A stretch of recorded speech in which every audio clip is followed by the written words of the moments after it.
Atento. Ya está de vuelta tu programa de actualidad y debate más entretenido. Tu opinión nos importa, así es que toma tu lugar en el panel, en @Radio La Clave, y comenta. Es tu combinación clave. Desde la mañana con 40 minutos seguimos en la discusión acá. Sigues en combinación clave. Estamos con el diputado Juan Antonio Coloma de la UDI, con Gonzalo Blumel de Avanza Chile, que vimos en la portada del diario el otro día a propósito de la intelectualidad de la derecha. Estamos con Tomás Hirsch del Partido Humanista.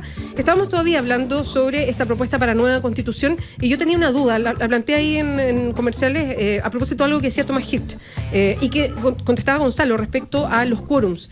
¿Había algún tipo, y aquí yo no me manejo en la institucionalidad, así que no sé, por eso lo pregunto, ¿había algún tipo de posibilidad de que la presidenta se desmarcara de estos 2/3 y, por poner un ejemplo, puede ser otros mecanismos, pero que dijera, ¿sabe qué? Yo voy a llamar a un plebiscito para que sea la ciudadanía la que decida si hay nueva constitución o que decida si hay asamblea constituyente, en fin. ¿Tenía ese margen o estaba limitada absolutamente por lo que dice la constitución y tenía que apelar a estos 2/3? Bueno, hubo efectivamente algunos intelectuales de la nueva mayoría que propusieron algunos mecanismos medios pillines, que en el fondo era... ¿Cómo darle la vuelta a esto? Claro, ¿no? En el fondo era con letras chicas, en el fondo, por ejemplo, a través de un decreto, citar un plebiscito. Ahora, yo no sé si eso es pillín o es ir directamente en contra. Es buscarles torcerle el espíritu, digamos, en el fondo... La letra a la Constitución. Y el espíritu a la ley, digamos. Y en ese sentido la Constitución es súper clara que los mecanismos de reforma a la Constitución se hacen por 2/3, digamos. Eso está así establecido. Entonces, yo creo que la presidenta hizo... Pero por un decreto, por ejemplo, que dijera plebiscito. Perdón, habla de los mecanismos de reforma de la Constitución, no habla de una nueva Constitución. Y están los No, pero es que la Constitución no contempla mecanismos para hacer una nueva Constitución. Entonces, el único mecanismo es a través de... Tú podrías hacer una cosa. Tú podrías hacer una reforma constitucional, que es más o menos lo que está proponiendo el gobierno, que establezca un nuevo artículo que para hacer una nueva constitución se puede hacer 16. Y requiere 2/3. Sí, claro. O sea, a través de la constitución no hay una forma se puede de hacer hacer el quite a ese... Es una y el tema de fondo es que la presidenta sabía esto. Si esto no... Y por eso propuso lo que propuso. Pero lo sabía en la campaña. Y cuando prometió lo que prometió, ella sabía que... Ella prometió algo que era falso. Ella prometió algo que sabía que no podía hacer. Lo sabía, salvo... para eso es tan injusto. Salvo que yo hubiese obtenido los votos suficientes para tener los 2/3. Exacto, no, pero es que eso es cierto. Eso es cierto también. Pero si todos tienen embalado una nueva constitución, podías aprobarlo. Podía hacerlo, pero la práctica era prácticamente imposible. Ahora, pero la oferta fue: en este gobierno vamos a tener nueva constitución. El tema de los 2/3 lo obviaron durante la campaña. Escondieron la realidad y sí, claro, si la gente no está informada de esas cosas. Sí, lo que pasa es que no está tan escondido porque es lo que dice la Constitución. De hecho, por eso no se ha cambiado. No, sí, estoy de acuerdo, pero el votante común y corriente no está informado. No, pero la presidenta y los expertos que la asesoraron sabían perfectamente cuál era el mecanismo. Ok, pero aunque te vayas por el tema de los 2/3, de todas maneras podrías avanzar en el cumplimiento de esa promesa de campaña. Es decir, son dos cuestiones separadas y no lo están haciendo. O sea, están chuteando el tema efectivamente para el próximo gobierno. Y el compromiso fue así de claro. En este gobierno vamos a tener una nueva constitución. Ahora, respecto de la participación ciudadana, que a mí me encantaría que fuera mucha, digamos, ¿ustedes ven a la gente interesada de participar de verdad? Mira, yo acá me metí en la plataforma de Ricardo Lagos, está tuconstitución.cl, que es una plataforma que ha estado ultra promocionada. Y ante la pregunta sobre la actividad empresarial del Estado en una nueva constitución, la cantidad de votos son 288. Esa es la participación ciudadana en una plataforma instalada hace harto tiempo, respecto de una pregunta clave, digamos. Es que es una... polar en la sociedad. Yo, en primer lugar, te voy a comentar que hay otra plataforma que es mejor que la del agua, que se llama laconstituciondetodos.cl, que me parece mucho más interesante, menos promocionada, no tiene el aviso telefónico abajo como la del agua, pero me parece mucho más interesante, porque está creada por un conjunto de jóvenes de distintos sectores, de Partido Humanista, de Renovación Nacional, de distintos sectores políticos y de ciudades, que lo que plantea es la Constitución, cada artículo y la posibilidad de apoyarlo, rechazarlo o redactar otro artículo, que es muy interesante, o una redacción alternativa. Esto de una idea que tomó un grupo que lo hizo en Marruecos y luego se fue reproduciendo en muchos otros países y la tomaron acá en Chile.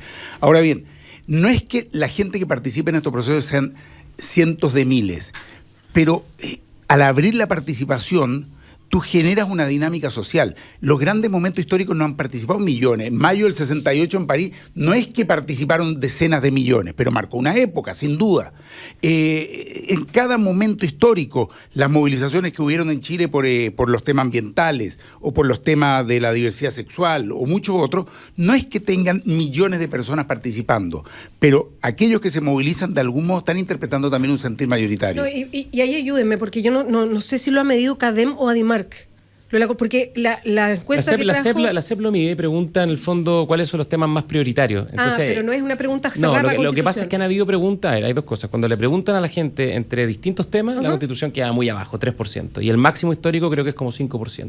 Siempre, independiente del periodo. Si preguntan directo por Constitución. Claro, eso es lo que quería decir. Siempre aparece salud, delincuencia y educación, de repente economía, empleo, dependiendo si hay crisis o no hay crisis económica. Pero cuando se le pregunta a la gente por el tema por sí solo, obviamente es un tema súper relevante y hay posiciones bien marcadas, gente que pretende... Es que la encuesta que trajo Francisco Vidal en los números, que es esta que hizo, se me olvidó la empresa, pero junto con Chile 21, Criteria, medía la pregunta, pero así, sola. O sea, ¿usted está de acuerdo con una nueva Constitución? Y además preguntaba si estaba de acuerdo con la Asamblea Constituyente. A mí esa me sorprendió, porque yo pensé que mayoritariamente, pese a que hay una corriente de Asamblea Constituyente más o menos fuerte, que mayoritariamente la gente le tenía un poquito de temor todavía al concepto, y no, aparece sobre un 60% la Asamblea Constituyente, y en una nueva Constitución es bien abrumador el porcentaje, pero preguntado directamente. Y yo tengo la impresión de que además se ha hecho acá un poquito un ejercicio que es complicado, porque en el fondo la idea que se ha instalado, y un poco lo que decía Francisco, cuando se instaló la idea de prometer una nueva Constitución, es que en el fondo nos están ofreciendo una solución a todos nuestros problemas. Y la Constitución no va a ser una solución a todos los problemas, es lo más importante que hay. Y el debate constitucional, en definitiva, es el debate sobre las reglas con las cuales nos regimos como comunidad, digamos, como sociedad política. Pero dicho sea de paso, que una vez que uno resuelve eso, los problemas que están presentes en la salud, la delincuencia, la educación, no se solucionan inmediatamente. Entonces, en ese sentido, hay que mirarlo con más perspectiva y entender que esto es una cosa que por eso yo creo que es complejo esto anclarlo además al ciclo electoral. Porque en definitiva, al final, lo que va a haber acá una venta, digamos, de cosas que no se van a poder cumplir, que va a ser, al final, muy difícil de aterrizar. Gonzalo, como siempre en las elecciones. Como suele pasar, pero es complicado. Pero además, perdóname, sí hay temas que son muy relevantes dentro de la Constitución. Ya vimos el tema de si vamos en dirección a un Estado subsidiario como el que tenemos acá instalado. No, yo dije que era el más relevante. El tema de la salud y la educación que no están garantizados como derechos. El tipo de Estado que vamos a tener, presidencialista, semiparlamentario, parlamentario. El modelo centralizado que tenemos hoy día versus posibilidades de descentralización. El tema de los pueblos originarios. Somos pluriétnico, pluricultural, plurinacional o no lo somos. En fin, hay muchos temas que requieren un debate y que evidentemente el que esté o no esté en la Constitución o redactado de un modo u otro tiene incidencia. El tema medioambiental, que hoy día tampoco está. En fin, hay muchas materias que incluso por el simple paso del tiempo, hace 30 o más años, no eran temas, no estaban siendo discutidos en la sociedad. Ahora, yo lo que quiero decir es que en el fondo hay que sacarse un poco, de repente mucho eslogan esto, porque por ejemplo, el tema de que la educación no es un derecho.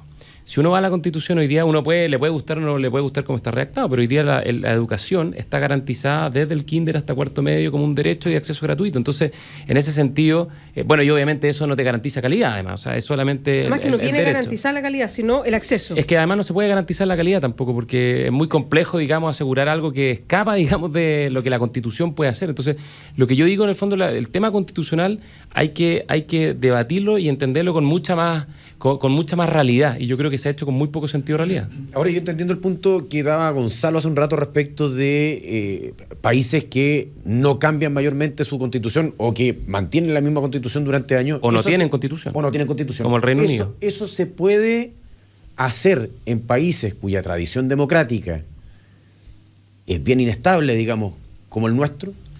¿No es necesario ir repensando el país cada cierto tiempo? Mira, yo traje un dato que me pareció bien interesante a propósito de un estudio que estaba leyendo ayer. ¿Son como los datos de Gonzalo Blumen? Exactamente. No, pero es que este me llamó mucho la atención, porque de 184 constituciones que hay que fueron catastradas en este estudio, solo 19 contemplan el mecanismo de asamblea constituyente como mecanismo de revisión constitucional, o sea, el 10% de los países lo contempla.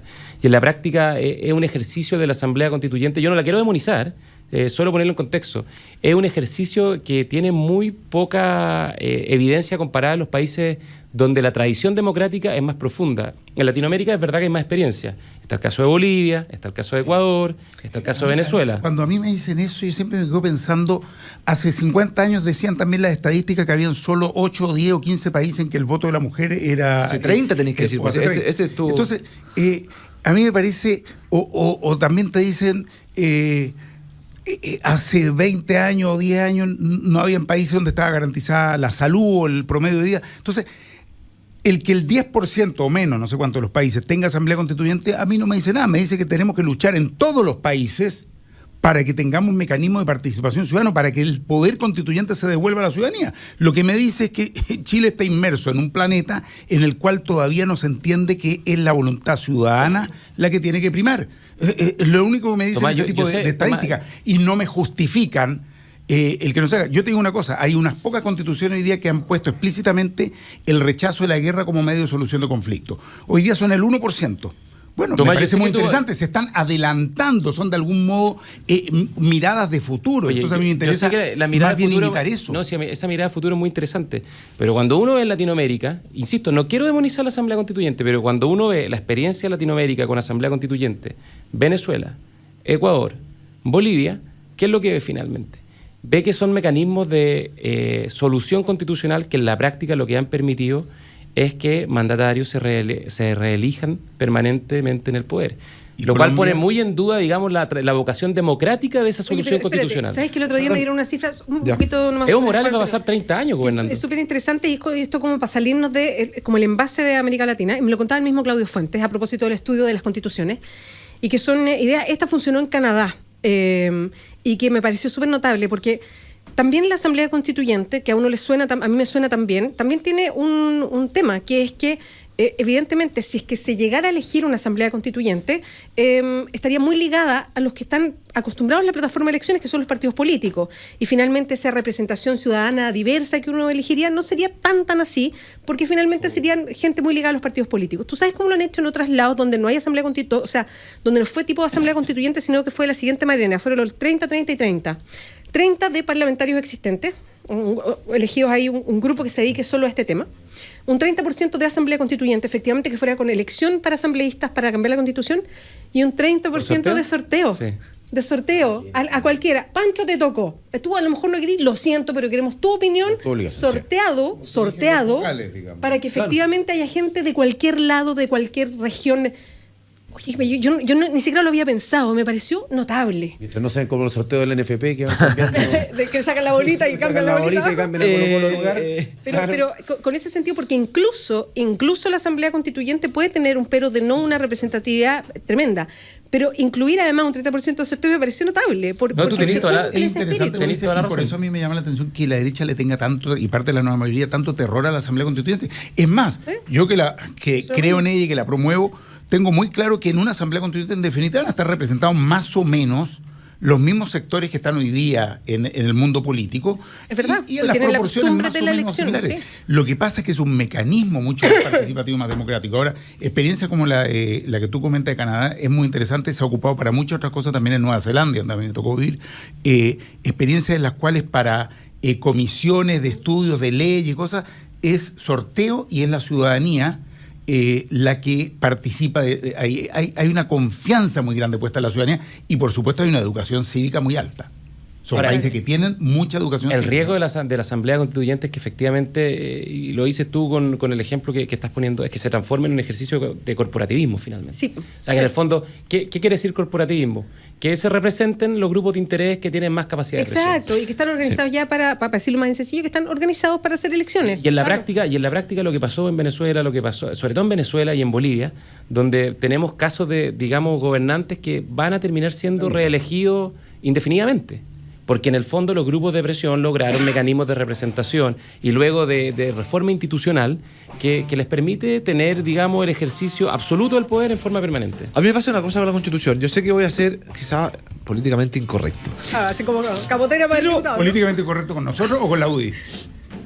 No, con la... no sé, eso define usted, pero no. Yo siento que en el mecanismo que se está proponiendo de nueva Constitución va a haber una cantidad de venta de humo Porque se va a decir ahora, vamos a empezar a garantizar, ¿ya?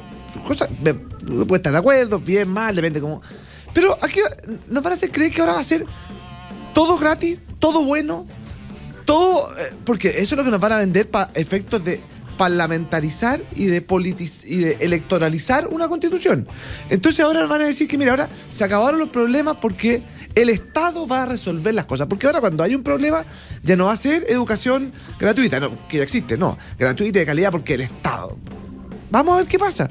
Porque cuando empecemos a hacer a buscar votos, la Constitución va a empezar a solucionarlo todo.